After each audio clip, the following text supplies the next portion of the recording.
Uttarbanga medical college ও হাসপাতালের সাফ সাফাইয়ের প্রতি বিশেষ নজর দেওয়া হবে এবার। সেক্ষেত্রে স্থায়ী সমাধান খুঁজতে আগামীতে জেলা শাসকের উপস্থিতিতে হবে বৈঠকও। সোমবার সকালে উত্তরবঙ্গ মেডিকেল কলেজ পরিদর্শন শেষে এমনটাই জানালেন রোগী কল্যাণ সমিতির চেয়ারম্যান গৌতম দেব। তিনি বলেন, প্রাথমিকভাবে শিলিগুড়ি পুর নিগমের তরফে একটা চুক্তি ভিত্তিতে অভিযান শুরু হয়েছে, তবে স্থায়ী সমাধান খুঁজে বার করাটা চ্যালেঞ্জ বলে মন্তব্য গৌতম দেবের। তিনি বলেন, শিলিগুড়ি মহকুমা পরিষদের তরফে সলিড ওয়েস্ট ম্যানেজমেন্ট চালু করা হবে, তবে সেটাও স্থায়ী সমাধান। Want luxurious interiors at affordable prices? Get your dream home interiors at Swerve Squad Group. Book your free site visit today. যা শুরু করেছে তো 4 দিন, এত হিউজ এরিয়া তো করছে কাজটা। দেখতে পাচ্ছেন যে অনেকটা পরিষ্কার হয়েছে। 15 দিন করব আমরা, তারপর গ্যাপ দিয়ে আবার হবে।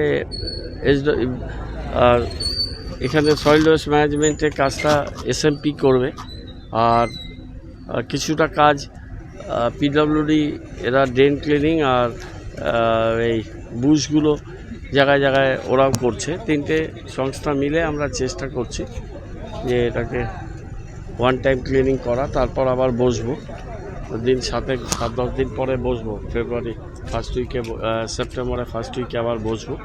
বসে আলাপ আলোচনা করে যা সিদ্ধান্ত হয় হবে। এটা কি এখন এসএমসি রেগুলার বেসিসে করবে? না, রেগুলার বেসিসে এসএমসি পক্ষে সম্ভব নয়। এরা পয়সা দিচ্ছে, একটা ফিস দিয়েছে, দিয়ে এখন আমরা 15 দিন একটা টিম তৈরি করেছি। তারপর গভর্নমেন্ট আমাদের যেটা বলেছিলেন নিগম সাহেব, যে এভরি আফটার 15 ডেজ এটা পরিষ্কার করার জন্য, তার জন্য তারা একটা ক্লিননেসের একটা ফিস দেবে। সেটা ওয়ার্কআউট হলে তখন এর আগে একটা ফিস মনে হয় বকেয়া পড়ার জন্য বন্ধ ছিল কাজটা। সেটা ওয়ার্কআউট করতে হবে। হয়তো অনেক সময় পয়সা করি অসুবিধা থাকে, আমাদেরও অসুবিধা। আমাদের তো এই লেবারদের আলাদা করে হায়ার করতে হয়েছে। এরা আমাদের কর্পোরেশনের রেগুলার লেবার নয়, এদের আমরা অন্য জায়গা থেকে প্রকিউর করে ওদের সমস্ত ইকুইপমেন্টস দিয়ে, গাড়ি দিয়ে ওয়েল ইকুইপ করে এদেরকে পাঠানো হয়েছে। স্থায়ী সমাধানটা কি মনে করছেন? স্থায়ী সমাধান এটা খুব বড় পলিসি ডিসিশনের ব্যাপার আছে। এটা স্বাস্থ্য দপ্তর চিন্তা ভাবনা করছে। আমার মনে হয় যে এত বড় একটা এরিয়া, এবার এরপরে আরও অনেকগুলো ব্লক তৈরি হচ্ছে। এইসব ব্লক তৈরি হলে আরও চাপ বাড়বে।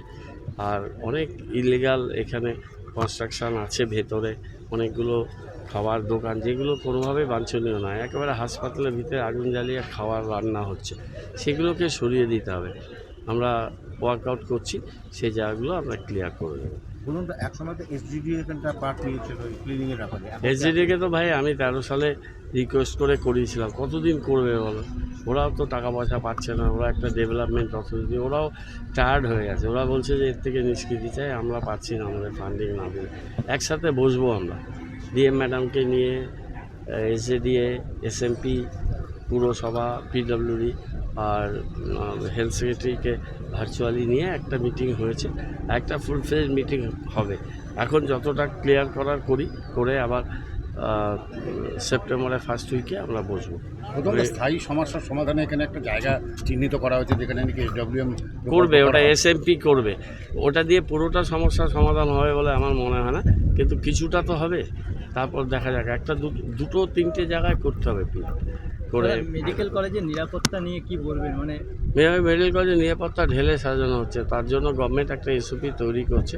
প্রচুর সিসি ক্যামেরা আসছে, এবং সিসি ক্যামেরা ছাড়াও